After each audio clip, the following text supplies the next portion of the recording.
Менің аты-жөнім Медетова Лаура Бақытжанқызы. Шынас Маханұлы номер 62 гимназияның 2 А сынып оқушысымын.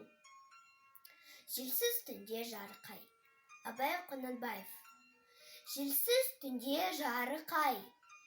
Сәулесі суда дірілдеп, ауылдың жаны терең сай. Тасыған өзен гүрілдеп, қалың ағаш жапырағы сыбырласып өзді-өзі. Көрінбей жердің топырағы, құлпырған жасыл жер жүзі. Тау жаңырып, ән қосып, үрген итпен айтаққа. Келмеп пе едің жол тосып, жолға аулаққа. Таймандамай тамылжып, бір суынып, бір ісіп, демала алмай дамыл қып, елін қағып бош ұшып. Сөз айта алмай бөгеліп, дүрсіл қағып жүрегі. Тұрмап па еді сеніп, тамаққа кіріп иегін.